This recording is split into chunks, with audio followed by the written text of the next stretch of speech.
Hello, everyone. Good night. I'm going to talk about doing business in Mexico. Well, who we are. My name is Eleazar Lopez. I'm the Gearway CEO. I have an international business career in Technical University, master's degree in economics, and I speak fluent English, Spanish, French, and German. Well, why Gateway have to be here in Mexico? Well, we have to take some assignments about it. First of all, demographic factors and purchasing power in Mexico. Well, this is especially in Mexico. The people has good incoming, so the people has money to spend in some kind of business, in clothes, food, and other services. The best part of the investments are in the northern parts between the Pacific and on the north regions, which border the United States and central Mexico. Even here in Guadalajara is a very good place to invest. Well, the political system in Mexico, actually, Mexico is very unstable because we have a lot of corruption, and the taxes here are high. We pay around 15% in IVA, so it's a lot of money that we have to pay in taxes. Well, actually, the corruption is a very big problem here in Mexico. So we are ranking the 103 of 138 countries in the irregular payments and privacy indicators. But why we should invest in Mexico? Because Mexico is located in the 38th position of 139 countries according to evaluating doing business at World Bank. Actually, Mexico is a growing economic, so it's very cool, that the people can invest here in Mexico because the companies normally grow up, and because we have a lot of free trade agreements with a lot of countries, it's very easy to export products. As I said, one of the benefits here is because the economy is growing up and it's located between North America and South America. So it's a very special market because you can connect north and south, going through Mexico. And it's very competitive, the workforce. So we have a lot of excellence, people that can do any work that you want. Well, the culture here in the workplace is a very polite attitude, hardworking, innovators, and entrepreneur people, winning attitude, capacity for taking risks. So the negotiation normally is informal in small and medium business owners, but it's very normal because the people here like to treat us, between us is like friends. So if you do a business with your friend, your business will be successful. Well, the employment practices, normally the employment contracts are like salary payments. It's in each 15 days. We work 5 days a week for 8 hours per day, and the vacations are 6 days first year, 8 days second year, 10 days third year, 12 days fourth year, 14 days from fifth to ninth year. We should enter in the Mexican market. Yes, I think it's a very good idea. It's the second most populous country in Latin America, so it's a broad market for investors and consumers.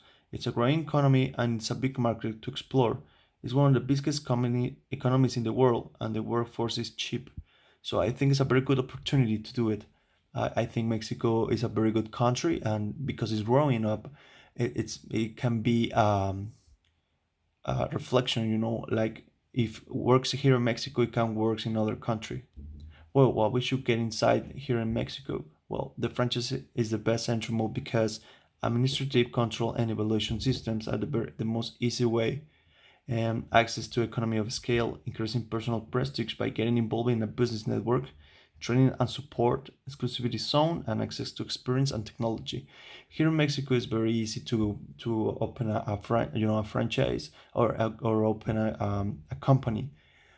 So it's very common that companies that want to expand their ownership, they do a franchise.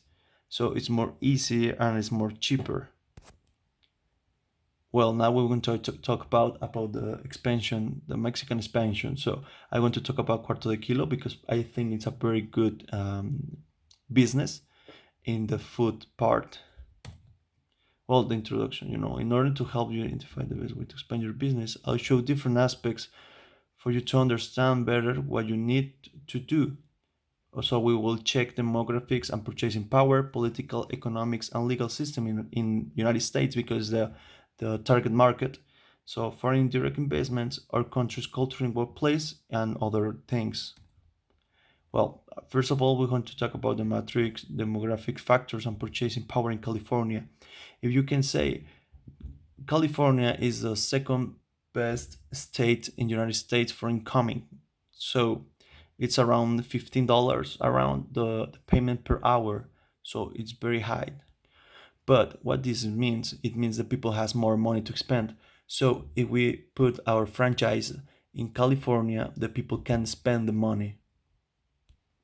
Well, the political system, it's a high level of state services maintenance of a high taxation. So in California, the people pays a lot of money in taxes. The cultural liberal social policing areas as education, religion, and civil rights. How the amount of immigrants from Mexico and South America. So this is a very good target, a very good market because the people from the Mexican people that lives in the United States feels a very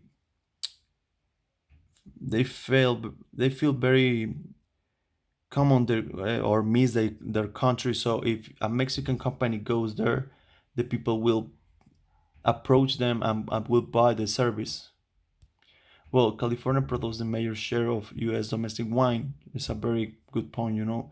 California has historically derived significant revenue from international trade and tourism. Normally in California, there are a lot of parks like Disneyland, Universal Studios, so a lot of tourist people go there. So maybe it's a very good market too, because if people are it's hungry, you know, you put Cuarto de Kilo in front of Disneyland, I think it's going to be a hit, because inside of Disneyland, the food is very expensive and is very bad. Well, we need four permits to have a restaurant. The first of all is sales tax permit, the facilities permit, certificate food manager, and retail food establishment. These four permits is needed to open a restaurant in the United States. Well, we have now the fiscal regulations for food establishments. The most important regulations are Department of State Healthy Services, because they have to check the food is good, we have any problem, any bacteria or something like that. Department of Labor for the employments, and Occupational Safety and Health Administration. Well, the employment practices. Employers may not discriminate in the employment relationship. That is very bad watched in the United States, because you know they have that problem of racism and all that stuff. Employers must pay the highest minimum wage to employees. It's around $15. Provide a safe workplace free of known hazards. You know that it's a good place to work, because this is very important for Americans. Well, the best way to enter in the region is a franchise. As I said, it's a very good administrative control and evaluation system, so we have everything very controlled. So I think it's the best way to get inside, and because we can start with a one local place, and after, if we are growing up, we can put a lot of franchises around California.